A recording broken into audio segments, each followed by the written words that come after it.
You'll be forgiven if you, the connoisseur of Huawei smartphones that you are, mistake the new Mate 8 for a previous phone. It's a near-dead ringer for the Mate S, unveiled just a few months earlier at the IFA conference in Berlin. But there's a lot going on in this 6-inch Android smartphone that's new and noteworthy. So let's take a look at this, the Huawei Mate 8.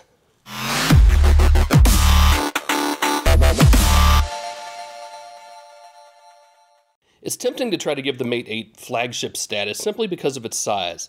It's a full 6 inches of display, just a tad shorter than the Nexus 6P, which is also made by Huawei. It's just a bit wider.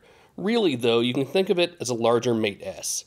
And while this is the first phone to run the Kirin 950 processor, and that fact alone will keep this model from ever coming to the US, that still doesn't quite get the Mate 8 up to the best of the best, because you have to consider the aggregate of all the other specs.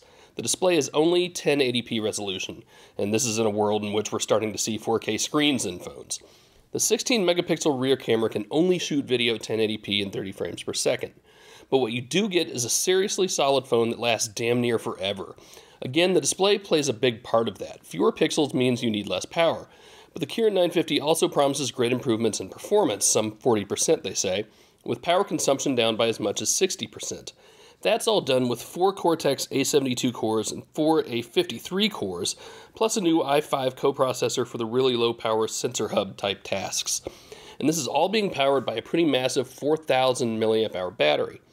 Plus, the Mate 8 is running Android 6.0 Marshmallow, which includes Google's new Doze feature that all but shuts down the phone while it's not in use.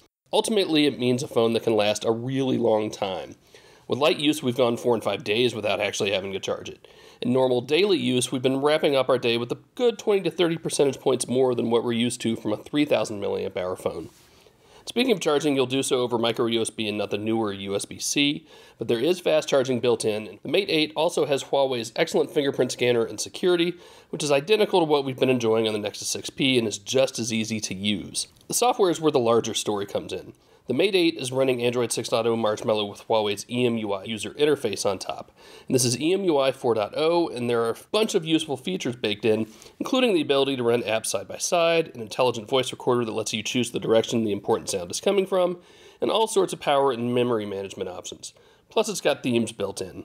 But EMUI is unlike most Android launchers in that it doesn't have an app drawer.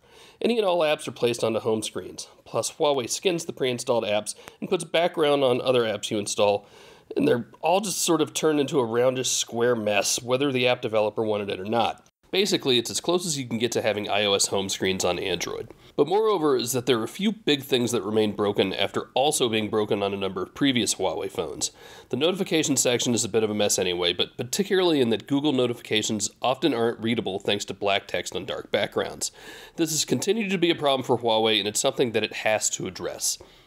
Now back to the camera. It's competent. It's not the best we've seen, but it's certainly not the worst. Our biggest complaint is that it can be a little slow to launch, but again, Huawei loves to manage memory and not allow apps to stay loaded any longer than they have to. So the Mate 8 looks like a top-end phone. It feels like one, and in many ways it performs like one. Maybe it's not quite a flagship, maybe it's not quite in that top-tier device, but it's damn close. And once Huawei addresses these long-standing UI gripes, the Mate 8 and its cousins as well could be one compelling buy.